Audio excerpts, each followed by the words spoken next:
Friends, welcome back to Jyothika home and beauty Telugu channel. ఈరోజు చేయబోయే recipe వచ్చేసి పాలకూర పప్పు అండి. పాలకూర పప్పు అనేది సింపుల్గా ఎలా చేయాలో మీకు ఇప్పుడు చూపిస్తాను. ఇది వచ్చేసి కందిపప్పు అండి. కందిపప్పు అనేది 1 కప్పు తీసుకోవాలి. 2 కప్స్ వాటర్ యాడ్ చేసుకోవాలండి. ఇందులో వచ్చేసి పాలకూర అండి. పాలకూర మనకి ఎంతైతే సరిపోతుందో అంత పాలకూర యాడ్ చేసుకోవాలి ఈ వాటర్లో. అంటే 1 కప్పు కందిపప్పుకి 2 కప్స్ వాటర్ యాడ్ చేసిన తర్వాత పాలకూర వేసుకోవాలి. ఇవి వచ్చేసి టొమాటోస్ అండి.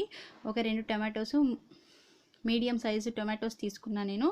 ఇవి యాడ్ చేసుకోవాలి ఇందులో ఇప్పుడు వచ్చేసి ఒక ఆనియన్ అండి. చిన్న సైజు ఆనియన్ సరిపోతుంది. ఇవి పీసెస్ లాగా ఇలా ముక్కలుగా కట్ చేసుకోవాలండి. ఇప్పుడు పచ్చిమిర్చి యాడ్ చేసుకోవాలి. ఇందులో పచ్చిమిర్చి ఒక 3 సరిపోతుందండి. మీరు కట్ చేసైనా వేసుకోవచ్చు, లేదంటే ఇలా అయినా వేసుకోవచ్చు అనమాట. ఇప్పుడు వచ్చేసి పసుపు యాడ్ చేస్తున్నాను నేను. 1/2 టేబుల్ స్పూన్ పసుపు యాడ్ చేసుకోవాలండి. పసుపు అనేది యాడ్ చేసుకోవాలి ఇప్పుడు వచ్చేసి ఇందులో ఆయిల్ అండి. కొంచెం ఆయిల్ అనేది యాడ్ చేసుకోవాలి. అది ఆప్షనల్ అండి. ఆయిల్ వేసుకొని వాళ్ళు స్కిప్ చేసేయచ్చు. ఇది ఆయిల్ అనేది యాడ్ చేసుకోవాలి. చూసారండి, ఇప్పుడు 3 విజిల్స్ వచ్చిన తర్వాత ఈ పప్పు అనేది ఇలా ఉడికిపోతుంది అనమాట. ఈ 3 విజిల్స్ వచ్చిన తర్వాత ఇప్పుడు ఇందులో కొంచెం వాటర్ యాడ్ చేసుకోవాలండి. కొంచెం వాటర్ యాడ్ చేసుకున్నట్లయితే పప్పు అనేది కొంచెం లిక్విడ్ లాగా రావాలండి. లిక్విడ్ లాగా వస్తే కనుక కొంచెం అంటే లైట్గా లిక్విడ్ లాగా రావాలన్నమాట. మరి ఎక్కువ వాటర్ యాడ్ చేసుకోవద్దు.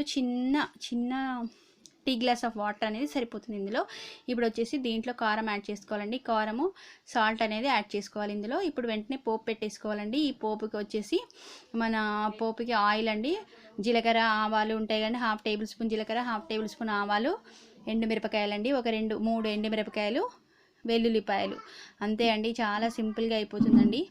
పోపు పెట్టుకున్న తర్వాత ఇవి పప్పు అనేది యాడ్ చేసుకోవాలి. చూసారండి ఎంత సింపుల్గా ఈజీగా అయిపోతుంది. చాలా టేస్టీగా కూడా ఉంటుందండి ఈ పప్పు వచ్చేసి. పాలకూర పప్పు అనేది చాలా హెల్దీ కూడా.